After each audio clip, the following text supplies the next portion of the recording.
La clé anglaise glissa entre les doigts de Gabrielle Dumont quand elle entendit les applaudissements éclater dans la cour du garage. À travers la vitre graisseuse de l'atelier, elle aperçut M. Albertini, le propriétaire de la Ferrari rouge sang, serrer chaleureusement la main de son père. Incroyable! Personne n'arrivait à réparer ce moteur depuis 3 mois, s'exclama le vieil homme, ses yeux brillants d'admiration. Gabrielle sourit intérieurement. Cette Ferrari Testarossa de 1987 était son chef-d'œuvre. Le problème d'injection que tous les autres mécaniciens de Marseille avaient déclaré impossible à résoudre, elle l'avait cerné en 2 heures. Une pièce défaillante dans le système électronique que personne n'avait pensé à vérifier. « Ah, monsieur Albertini, vous savez bien que chez Dumont, on ne recule devant rien, » répondit son père, Marcel, en bombant le torse sous sa combinaison bleue marquée « Patron ». Gabrielle s'essuya les mains sur son chiffon et sortit de l'atelier. Le soleil de mai réchauffait déjà la cour pavée du garage familial, situé dans le quartier populaire de la Belle de Mai. Une vingtaine de personnes s'étaient rassemblées, clients habitués, employés, voisins curieux attirés par le ronronnement parfait du V12 italien. « Papa, je peux expliquer à monsieur Albertini ce qui clochait exactement avec. »« Toi, tu retournes à tes bidons d'huile, » la coupa Marcel d'un geste brusque. « C'est moi qui ai réparé cette beauté. 25 ans d'expérience, ça ne s'invente pas. » Le rouge monta aux joutes de Gabrielle. 25 ans d'expérience, certes, mais qui avait passé la nuit entière à démonter ce moteur récalcitrant? Qui avait diagnostiqué la panne que 3 autres garages avaient ratée? D'ailleurs, continua Marcel, en haussant la voix pour que tout le monde entende, j'ai une annonce importante à faire. Un silence expectatif tomba sur l'assemblée. Gabrielle sentit son cœur battre plus fort. Depuis des mois, son père lui promettait une promotion. Elle dirigeait officieusement l'atelier, formait les apprentis, gérait les commandes difficiles. Il était temps qu'elle devienne enfin chef d'atelier. « Amélie » appela Marcel. Une jeune femme blonde émergea de derrière un kangou, s'essuyant négligemment les mains sur un chiffon immaculé. Amélie Carrera, 24 ans, embauchée il y a 18 mois. Jolie, souriante, mais avec l'expérience d'une débutante.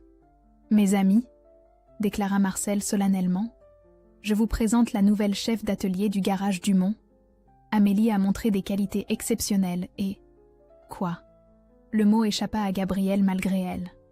Son père se tourna vers elle, le visage durci. « Un problème, Gabrielle ?» Tous les regards convergèrent vers elle. Monsieur Albertini fronça les sourcils, surpris par cette tension soudaine. Les employés échangèrent des coups d'œil gênés. « Papa, tu m'avais dit que... »« Je n'ai rien dit du tout !» explosa Marcel, sa voix résonnant contre les murs de béton. « Elle travaille bien plus que toi.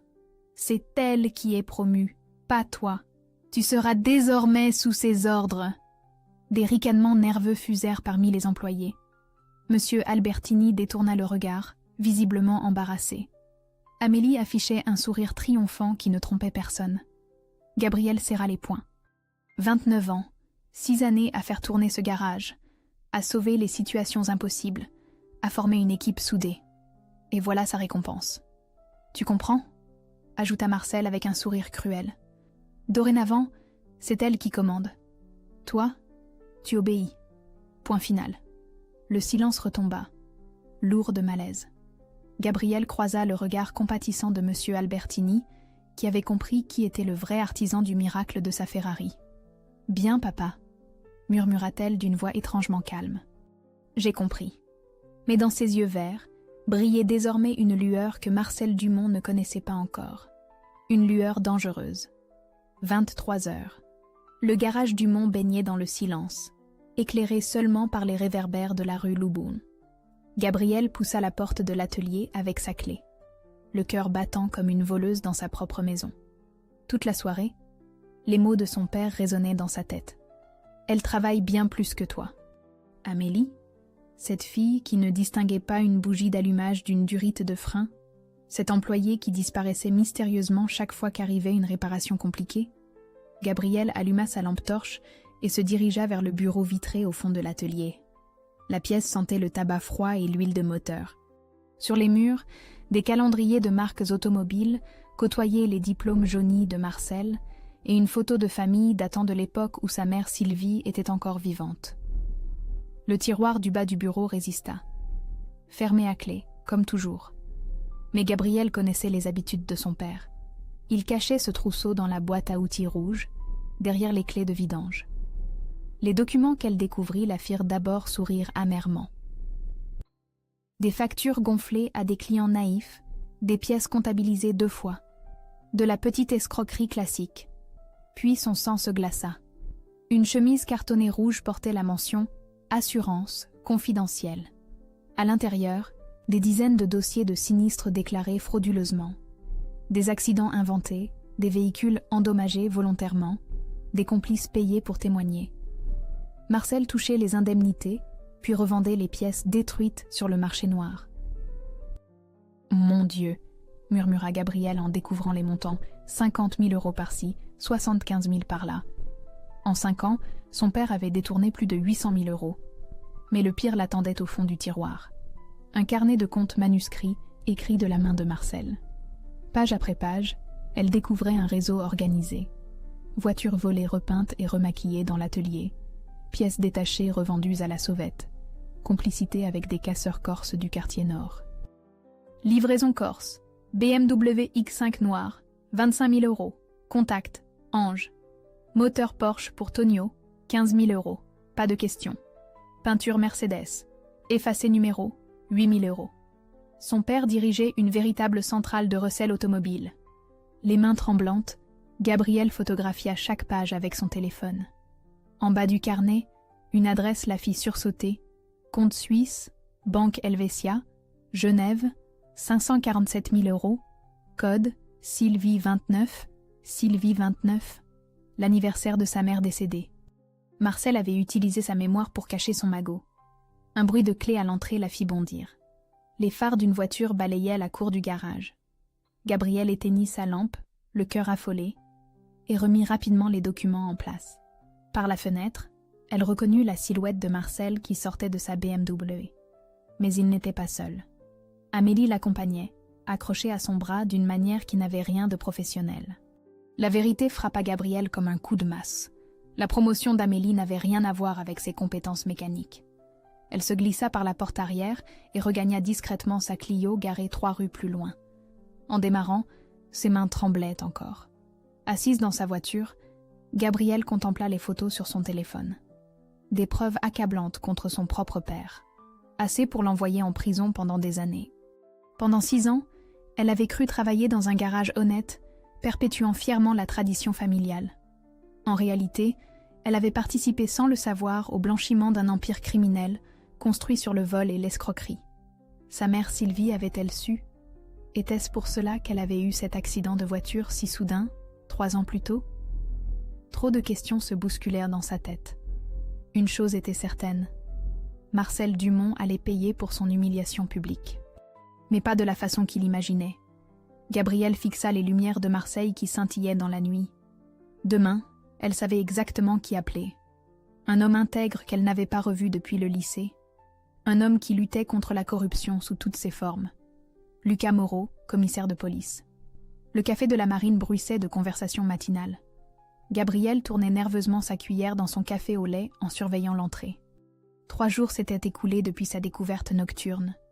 3 jours à jouer la comédie devant son père et Amélie. 3 nuits blanches à se demander si elle aurait le courage d'aller au bout. À 9 heures précises, Lucas Moreau poussa la porte vitrée du café. Gabriel le reconnut immédiatement, malgré les 15 années écoulées depuis leur baccalauréat. Plus grand qu'autrefois, les cheveux poivre et sel, le regard toujours aussi perçant. Il portait un jean sombre et une veste en cuir qui lui donnait l'air d'un civil, mais sa démarche trahissait le policier. Leurs regards se croisèrent. Lucas esquissa un sourire surpris avant de se diriger vers sa table, près de la baie vitrée donnant sur le vieux port. Gabriel Dumont. Ça alors. Il s'assit face à elle, étudiant son visage avec cette attention particulière qu'elle lui connaissait déjà au lycée. « Tu n'as pas changé ? Enfin, si. Tu es devenue encore plus jolie. » Elle rougit malgré elle. « Toi non plus. Tu n'as pas changé, Lucas. Toujours le même charme. Alors, que me vaut ce rendez-vous mystérieux ? Ton message était plutôt Cryptique. Gabriel but une gorgée de café pour se donner du courage. Comment annoncer à un commissaire de police qu'on veut dénoncer son propre père? Lucas, je vais te dire quelque chose d'énorme. Mais j'ai besoin de savoir que ça restera entre nous si je décide de ne pas aller plus loin. Son expression se durcit instantanément. Le policier venait de remplacer l'ancien camarade de classe. Gabriel, tu sais que je ne peux pas promettre ça. Si tu me parles d'un crime grave, c'est à propos de mon père. Les mots sortirent dans un souffle. Je crois qu'il dirige un réseau de recel automobile et qu'il fraude les assurances depuis des années. Lucas se pencha vers elle, soudain très attentif. Tu crois ou tu sais? Je sais. Gabriel sortit son téléphone et lui montra discrètement les photos des documents. J'ai tout ici. Compte, contact, montant. Plus de 800 000 € détournés. Il fit défiler les images, son visage devenant de plus en plus grave. Quand il releva les yeux, Gabriel y eut une compassion mêlée d'admiration. « Tu réalises ce que tu es en train de faire? Dénoncer sa propre famille, ce n'est pas rien. Il m'a humilié publiquement devant tout le garage, » murmura-t-elle, la voix tremblante.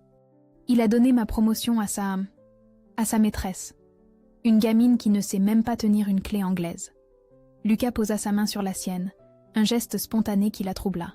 « Gabriel, écoute-moi bien. Si on lance une enquête, il n'y aura pas de retour en arrière. Ton père risque la prison ferme. Ta famille va t'en vouloir à mort. Et toi, tu devras vivre avec ça. » Elle regarda leurs mains entremêlées.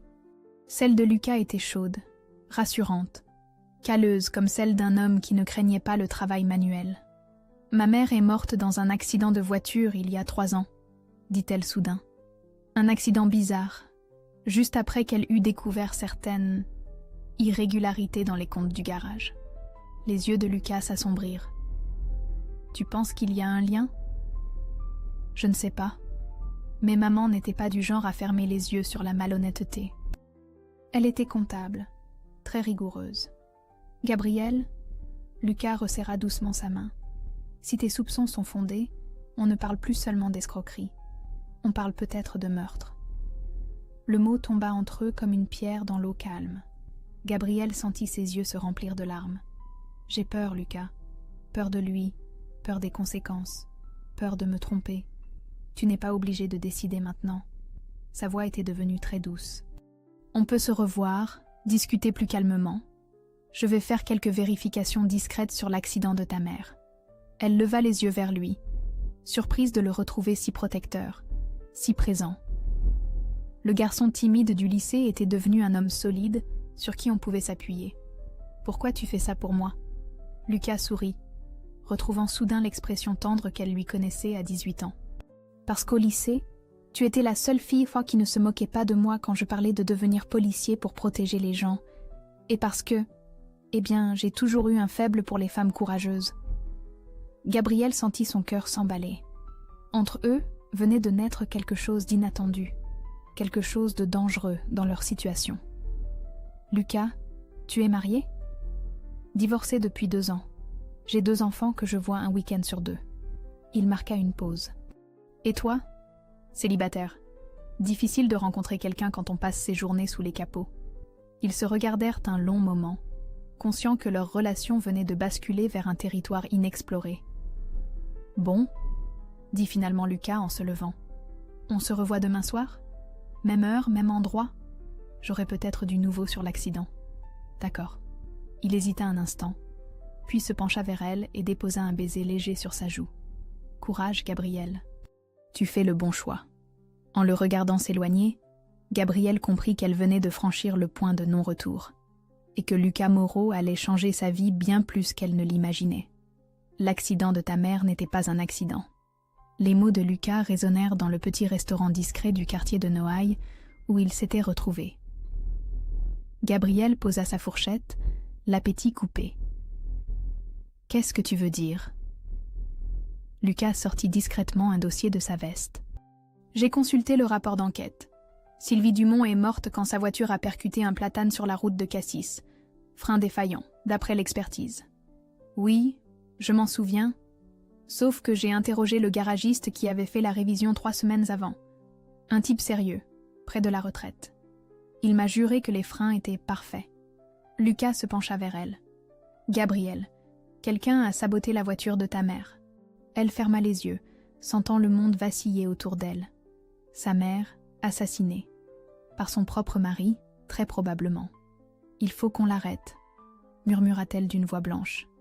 Pas si simple. Pour l'accident, on n'a aucune preuve matérielle après 3 ans. Mais pour les fraudes, Lucas posa sa main sur la sienne. Avec tes photos, on peut monter un dossier solide. Recel, escroquerie, blanchiment. Il risque 10 ans ferme. Gabrielle releva la tête, une détermination froide dans le regard. Alors on le fait. Quand? Il faut être patient. Organiser une surveillance, rassembler plus de preuves, identifier ses complices. Lucas hésita. Gabrielle, une fois qu'on lance la procédure, tu ne pourras plus retourner au garage. C'est trop dangereux. Où est-ce que j'irai? C'est ma seule source de revenus. Tu viendras chez moi, dit-il spontanément, puis rougit. Je veux dire, j'ai une chambre d'amis. Mes enfants ne sont là qu'un week-end sur 2. Le silence s'installa entre eux, chargé d'émotions non dites. Depuis leur première rencontre au café, une intimité troublante s'était installée. Leurs mains qui se cherchaient naturellement, leurs regards qui s'attardaient, cette complicité unique qui naît de secrets partagés. Lucas... Gabrielle caressa doucement sa main. Tu réalises ce qu'on est en train de faire? On ne pourra pas revenir en arrière. Je sais. Sa voix était rauque. Et ce n'est pas seulement l'enquête qui me fait peur. Leurs visages se rapprochèrent lentement. Dans ce petit restaurant enfumé de Marseille, entre les conversations des autres clients et le bruit des casseroles, ils étaient seuls au monde. « On ne devrait pas, » murmura-t-elle. « Non, on ne devrait pas. » Mais leurs lèvres se trouvèrent quand même dans un baiser tendre et désespéré. Un baiser qui scellait leur alliance bien au-delà de la simple collaboration policière. Quand ils se séparèrent, Lucas plongea ses yeux dans les siens. « Gabrielle, je dois te dire quelque chose. J'ai toujours pensé à toi depuis le lycée. Tu étais la fille la plus intelligente de notre classe. Et la plus belle aussi. Pourquoi tu ne m'as jamais rien dit? Parce que tu sortais avec Tony Mercanti, le fils du patron du garage concurrent. Et moi, j'étais juste le fils du postier qui rêvait de devenir flic. » Gabrielle sourit tristement. « Tony? Il m'a plaqué dès qu'il a appris que je voulais reprendre le garage de papa.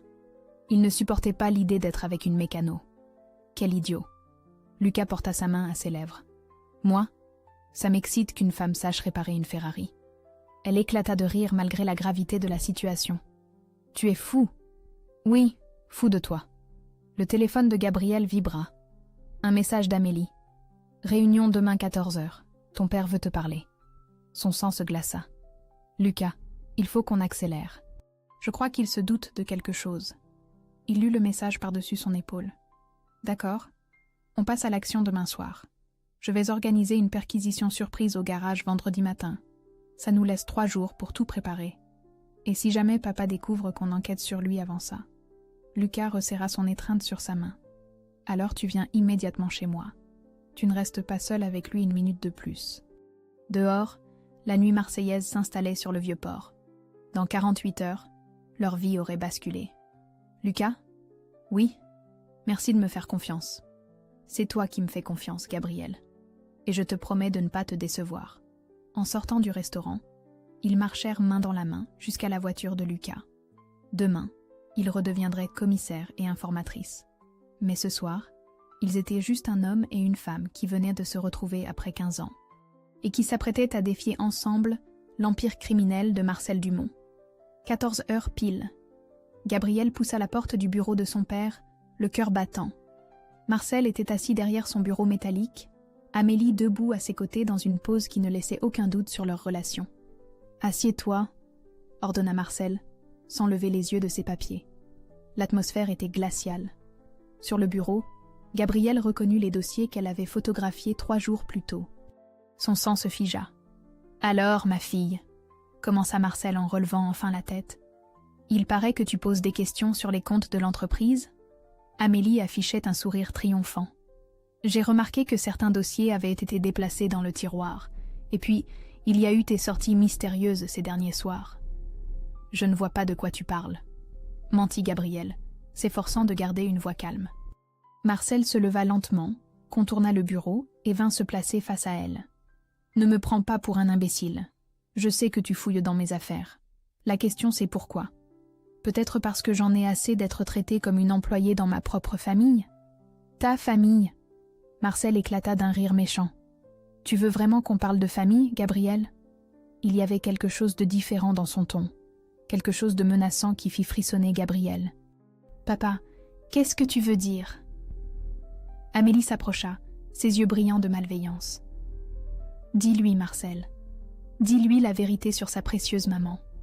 Marcel fixa sa fille avec une expression qu'elle ne lui avait jamais vue.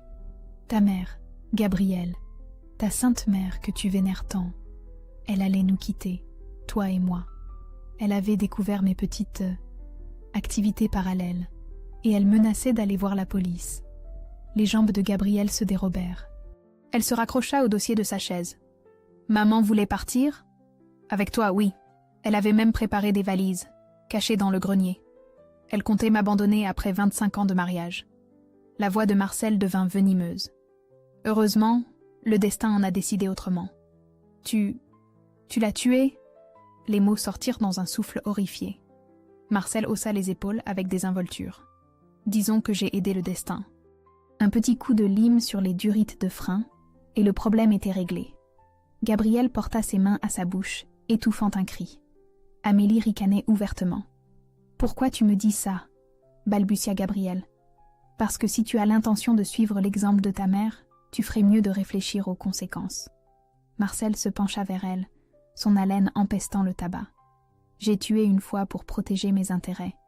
Je n'hésiterai pas à recommencer. » Gabrielle se leva d'un bond, tremblante de rage et d'horreur. « Tu es un monstre. Je suis un homme d'affaires qui protège son territoire. Et toi, tu es ma fille, que ça te plaise ou non. Alors tu vas arrêter tes petites investigations, tu vas la fermer, et tu vas continuer à travailler sagement sous les ordres d'Amélie. » Jamais. Marcel attrapa violemment le bras de Gabrielle. « Tu n'as pas le choix. Et si jamais j'apprends que tu as parlé à quelqu'un de nos affaires familiales, ce quelqu'un aura le même accident que ta mère. C'est clair ?» Gabrielle pensa immédiatement à Lucas. Son père était-il au courant de leur rencontre? « Lâche-moi !» Elle se dégagea brutalement et sortit du bureau en claquant la porte. Dans la cour du garage, elle croisa le regard compatissant de Jackie, le plus ancien mécanicien. « Ça va, petite ?» demanda-t-il discrètement. « Non, ça ne va pas du tout. » Gabrielle monta dans sa Clio et démarra en trombe. Il fallait qu'elle prévienne Lucas immédiatement. Son père était encore plus dangereux qu'il ne l'avait imaginé. Elle s'arrêta dans une cabine téléphonique de la Canebière et composa le numéro de Lucas. « Allô? Lucas, il faut qu'on se voie tout de suite. Mon père, il a avoué. Pour maman. » Un silence stupéfait au bout du fil. « Où es-tu? Canebière, près du Vieux-Port. Ne bouge pas. J'arrive. » 20 minutes plus tard, Lucas la serrait dans ses bras sur un banc face à la mer. Gabrielle lui raconta tout, les mots se bousculant, les larmes coulant librement. Il l'a tué, Lucas. Il a saboté sa voiture parce qu'elle voulait le quitter. Et maintenant, il me menace. Lucas la berçait doucement, fou de rage contre Marcel, mais s'efforçant de rester calme pour Gabrielle. « C'est fini, mon amour. Tu ne retournes plus jamais là-bas. On avance la perquisition à demain matin. » Il va s'enfuir. Non, je vais faire surveiller le garage cette nuit. Et toi, tu viens chez moi, maintenant. Gabrielle leva vers lui des yeux rougis par les larmes. Lucas, j'ai peur qu'il s'en prenne à toi aussi. Laisse-moi m'occuper de ça.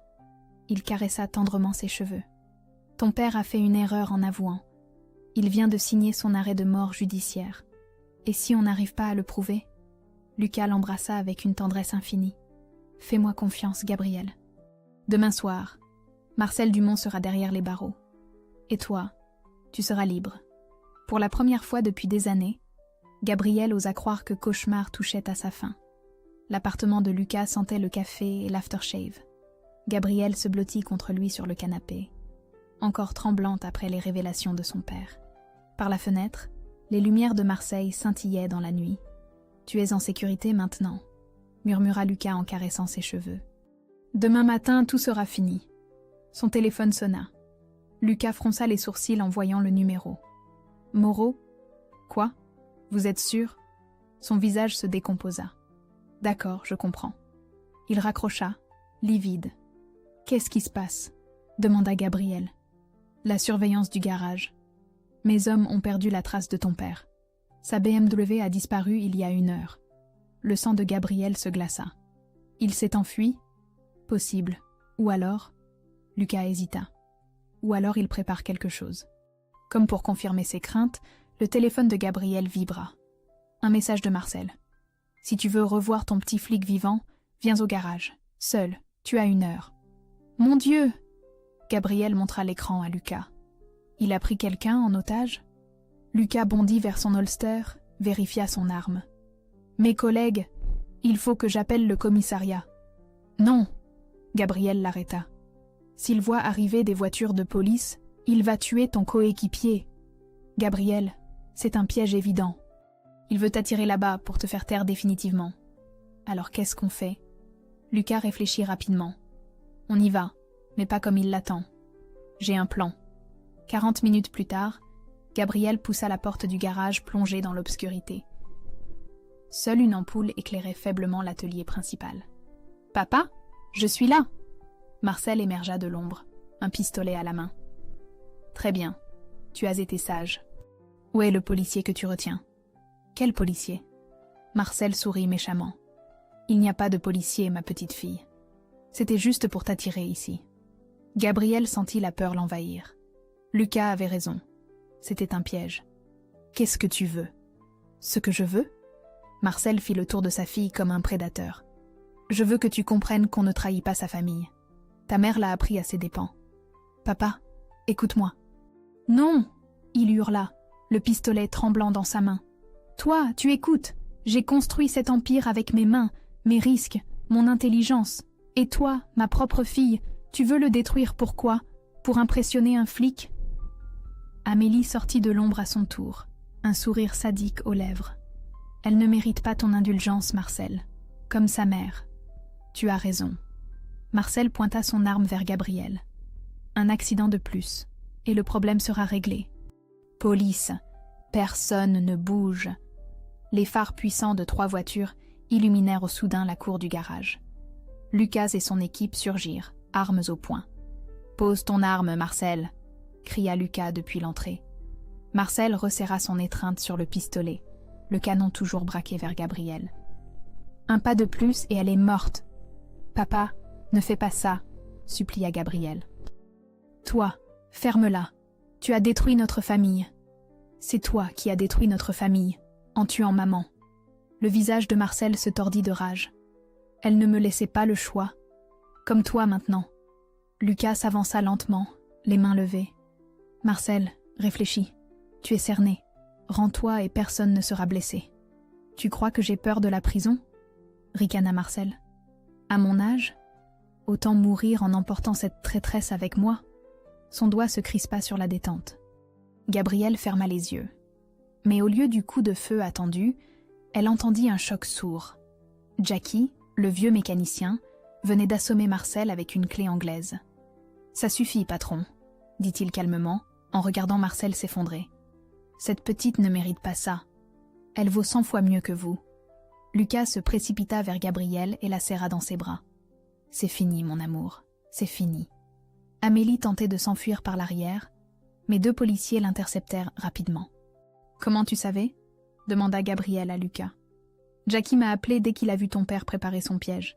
Il était caché dans l'atelier depuis le début. » Gabriel se tourna vers le vieil homme qui ramassait ses outils avec un calme olympien. « Jackie, pourquoi ?»« Parce que ta maman était une femme bien, et toi aussi. » Il lui tapota l'épaule paternellement. « Il fallait que quelqu'un protège la famille, puisque ton père ne savait plus le faire. » Marcel, menotté et encore sonné, fut embarqué dans un fourgon de police. En passant devant Gabriel, il cracha. « Tu le regretteras ?»« Non, papa, » répondit-elle avec une tristesse infinie. « C'est toi qui vas tout regretter. » L'empire criminel de Marcel Dumont venait de s'effondrer en une nuit. 6 mois plus tard, palais de justice de Marseille. Gabriel ajusta sa veste noire et prit une profonde inspiration avant de pousser les lourdes portes de la salle d'audience. Les bancs du public étaient abondés.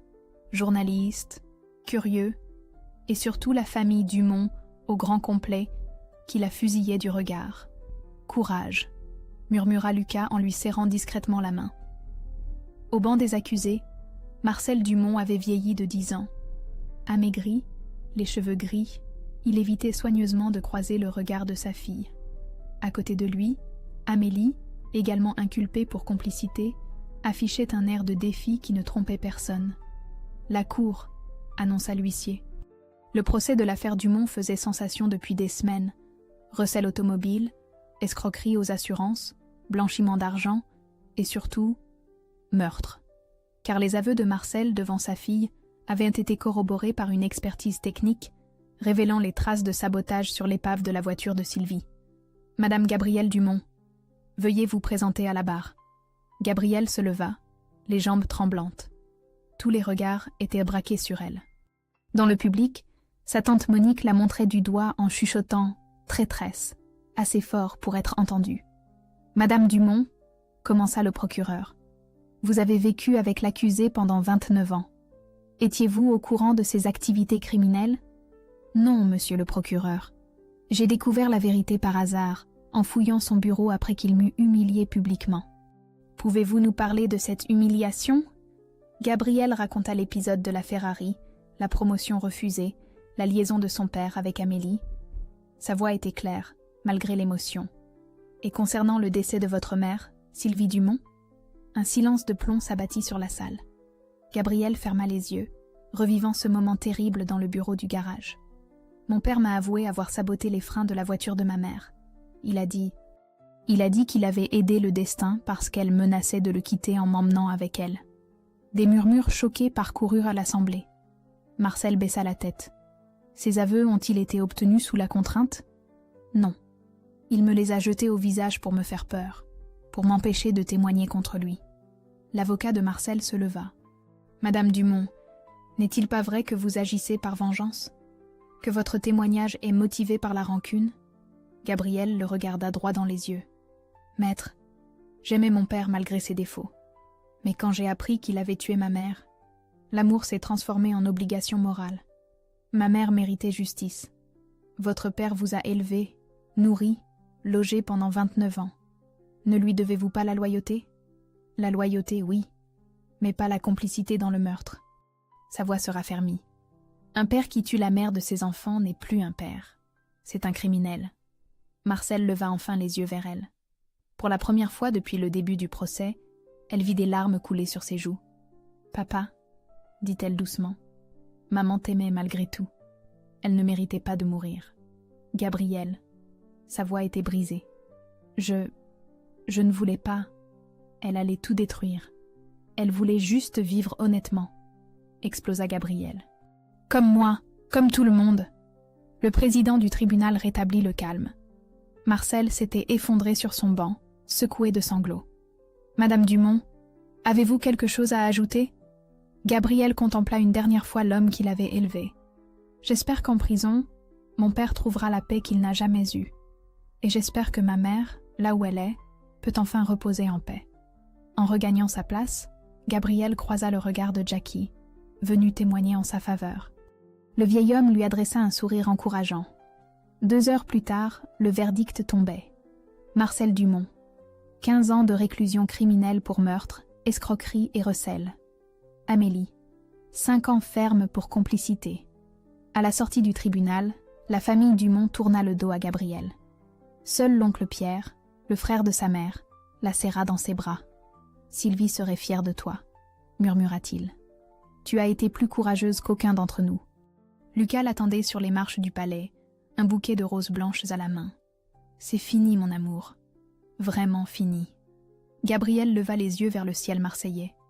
Quelque part là-haut, sa mère souriait enfin. La justice était rendue. Elle pouvait commencer une nouvelle vie. 3 mois après le procès, Gabrielle poussa la porte du garage Dumont pour la dernière fois. L'endroit paraissait abandonné, fantomatique. Seules quelques voitures poussiéreuses témoignaient encore de l'activité passée. « Ça fait bizarre de revenir ici », murmura Lucas en la rejoignant. « Oui, toute ma vie s'est construite dans ces murs. » Gabrielle caressa machinalement l'établi où elle avait appris à manier sa première clé anglaise. Maintenant, tout me paraît si petit. Le tribunal avait ordonné la liquidation judiciaire de l'entreprise. Les biens criminels avaient été saisis, mais Gabrielle avait pu racheter légalement les murs et le matériel avec l'héritage de sa mère, retrouvé sur un compte épargne secret. Mademoiselle Dumont? Elle se retourna. Jackie se tenait dans l'encadrement de la porte, son éternelle combinaison bleue sur le dos. « Jackie, qu'est-ce que tu fais là ?» Le vieil homme sourit timidement. « Je venais voir si vous aviez besoin d'aide pour déménager. » Et puis, il hésita. « J'espérais que vous pourriez avoir besoin d'un employé expérimenté dans votre nouveau garage. » Gabrielle sentit les larmes lui monter aux yeux. Jackie avait été licencié comme tous les autres après la faillite, mais il restait fidèle. « Jackie, tu as 62 ans. Tu pourrais prendre ta retraite. Et faire quoi? Regarder la télé? Non merci. » Il tapota affectueusement le capot d'une vieille Peugeot. « Ces machines, c'est toute ma vie. Et puis, quelqu'un doit vous apprendre les ficelles du métier de patronne. » Lucas sourit en voyant l'émotion de Gabrielle. « Je crois que tu viens de trouver ton premier employé. »« Mon associé » corrigea Gabrielle en serrant la main de Jackie. « Jackie, tu auras 40% des parts. Tu les as méritées. » Le vieil homme écarquilla les yeux. « Mademoiselle, je ne peux pas accepter. »« Si, tu peux. Et tu vas m'appeler Gabrielle maintenant. » Ils passèrent l'après-midi à faire l'inventaire du matériel récupérable. Gabrielle avait trouvé un local plus petit mais plus moderne dans le quartier de Saint-Victor, près du Vieux-Port. Garage Sylvie, en hommage à sa mère. « Au fait, » dit Lucas en chargeant une caisse d'outils, « j'ai eu des nouvelles de ton père. » Gabrielle suspendit son geste. Depuis le procès, elle n'avait eu aucun contact avec Marcel. « Comment va-t-il ? » « Il suit une thérapie en prison. Il a écrit une lettre pour toi. » Lucas sortit une enveloppe de sa poche. Gabrielle la contempla longuement avant de l'ouvrir. « Ma chérie, je sais que je n'ai pas le droit de t'écrire après ce que j'ai fait. Je sais que tu me détestes. Et tu as raison. En prison, j'ai beaucoup réfléchi. Ta mère était la meilleure chose qui me soit arrivée. Et toi aussi. J'ai tout détruit par orgueil et par cupidité. Je ne te demande pas de me pardonner. Je veux juste que tu saches que je suis fière de toi. Tu as eu le courage que je n'ai jamais eu, celui de faire ce qui est juste. Sois heureuse, ma fille. Tu le mérites plus que personne. Papa. » Gabrielle essuya discrètement une larme. La colère était toujours là, mais mélangée à une tristesse infinie pour l'homme que son père aurait pu être. « Tu vas lui répondre ?» demanda Lucas délicatement. « Peut-être, un jour, quand je serai prête. » Le soir tombait sur Marseille. Ils fermèrent le garage pour la dernière fois et allèrent dîner dans le petit restaurant de Noailles où tout avait commencé entre eux. « Tu ne regrettes rien ?» demanda Lucas en lui prenant la main. « Rien. » Gabrielle sourit. « J'ai perdu un père, mais j'ai gagné ma liberté. Et toi? Mes enfants t'adorent déjà. Emma n'arrête pas de parler de la dame qui répare les voitures. Et moi, je les adore. Ils me rappellent que la vie peut être simple et joyeuse. » Lucas porta sa main à ses lèvres. « Gabrielle, j'ai quelque chose à te dire. »« Quoi ? » ?»« Je t'aime. Je t'aime depuis le lycée. Je t'aime aujourd'hui. Et je t'aimerai toujours. Moi aussi je t'aime, Lucas. Plus que je n'ai jamais aimé personne. » Dehors, Marseille s'illuminait dans la nuit méditerranéenne. Gabrielle pensait à sa mère, quelque part dans les étoiles, qui devait sourire en voyant sa fille enfin heureuse. Demain commencerait officiellement sa nouvelle vie, une vie d'honnêteté, d'amour et de liberté. Une vie que Sylvie Dumont aurait approuvée. 2 ans plus tard, par une belle matinée de mai, Gabrielle Dumont-Moreau arrangea les fleurs blanches sur sa robe de mariée simple mais élégante. Dans le miroir de l'ancienne chambre de sa mère, elle vit le reflet d'une femme épanouie, libre, rayonnante. « Tu es magnifique, patronne », dit Jackie depuis le seuil, les yeux brillants d'émotion. Le garage Sylvie était devenu en 2 ans la référence marseillaise pour la restauration de voitures anciennes.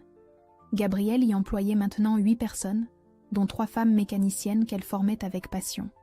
Sur le mur de son bureau trônait la photo de sa mère, à côté des diplômes d'excellence décernés par la Chambre des métiers. « Jackie, tu es prêt ?» demanda-t-elle en ajustant sa voilette. « Depuis longtemps, ma petite. C'est moi qui devrais te poser cette question. » Gabrielle sourit. Le vieil homme avait accepté de la conduire à l'hôtel, remplaçant le père qu'elle ne voulait plus voir. Marcel Dumont purgeait sa peine à la prison des Baumettes. Il avait envoyé une lettre de félicitations pour le mariage, que Gabrielle avait lue sans amertume, mais sans réponse. L'église Sainte-Marie-Majeure résonnait de l'orgue quand Gabrielle remonta la nef au bras de Jackie. Lucas l'attendait devant l'autel, superbe dans son costume sombre, flanqué de ses 2 enfants, Emma et Tom, qui portèrent les alliances. Dans l'assemblée, elle reconnut tous ceux qui comptaient vraiment. Ses employés du garage, les collègues de Lucas, l'oncle Pierre qui lui souriait à travers ses larmes, et même Monsieur Albertini, le propriétaire de la Ferrari, venu spécialement d'Italie. « Tu es éblouissante », murmura Lucas quand elle le rejoignit. « Toi aussi, commissaire. » Le prêtre commença la cérémonie. Quand vint le moment des vœux, Gabrielle prit les mains de Lucas dans les siennes. « Lucas, il y a 3 ans, j'étais une femme brisée, humiliée, qui croyait que sa vie était finie. Tu m'as redonné confiance en moi, en l'amour, en la justice. Tu m'as aidé à devenir la femme que je suis aujourd'hui. Je promets de t'aimer dans la joie comme dans l'épreuve, de chérir tes enfants comme les miens, et de construire avec toi une famille fondée sur l'honnêteté et l'amour. » Lucas avait les larmes aux yeux. « Gabrielle, tu es la femme la plus courageuse que je connaisse. Tu as su transformer ta douleur en force, ta colère en justice. Je promets de te protéger, de te soutenir et de t'aimer jusqu'à mon dernier souffle. » Vous pouvez embrasser la mariée. Leur baiser scella une union née dans l'épreuve et forgée dans la vérité. À la sortie de l'église, Emma tira la robe de Gabrielle. « Maman Gabi, regarde. » Elle pointait le ciel où un nuage solitaire avait pris la forme d'un cœur parfait. « C'est mamie Sylvie qui nous dit bonjour, » murmura Gabrielle émue. La réception se déroula dans la cour du garage transformée pour l'occasion. Les tables dressées entre les voitures de collection créaient une atmosphère unique, mélange de raffinement et d'authenticité marseillaise. Jackie porta le premier toast. À Gabrielle, qui a eu le courage de dire non au mensonge et oui à l'amour. À Lucas, qui a su voir en elle la perle rare qu'elle était. Et à Sylvie, qui veille sur nous tous depuis là-haut. L'assemblée applaudit chaleureusement. Plus tard, alors que la fête battait son plein, Gabrielle s'éclipsa quelques minutes. Elle monta dans son bureau et contempla la photo de sa mère. « Maman, j'ai réussi. J'ai vengé ta mort, sauvé ton honneur et trouvé l'amour véritable. Le garage porte ton nom et perpétue tes valeurs d'honnêteté. » Elle caressa le cadre doucement. « J'espère que tu es fière de moi. » Une brise légère fit voltiger les rideaux, comme une caresse invisible. « Je le prends pour un oui », sourit Gabrielle. Quand elle redescendit, Lucas l'attendait, la main tendue. « Madame Moreau, m'accorderiez-vous cette danse ?»« Avec plaisir, monsieur mon mari. » Ils dansèrent sous les étoiles marseillaises, entourés de leurs proches, dans la cour du garage, où tout avait commencé. Emma et Tom riaient en courant entre les invités. Jackie racontait des histoires de mécanique aux convives passionnés. Gabrielle ferma les yeux et se laissa porter par la musique. Elle pensait au chemin parcouru, de l'humiliation publique à cette joie parfaite, de la fille soumise à la femme libre, de la solitude à l'amour. « À quoi tu penses ?» demanda Lucas. « Que parfois, il faut perdre sa famille pour trouver sa véritable place dans le monde. »« Et quelle est ta place ?» Gabrielle regarda autour d'elle. Son garage prospère, ses employés fidèles, ses nouveaux enfants, l'homme de sa vie. Ici, exactement ici, dans mes bras, au cœur de ma nouvelle famille. L'histoire de Gabrielle Dumont était terminée. Celle de Gabrielle Moreau ne faisait que commencer. Et elle serait belle.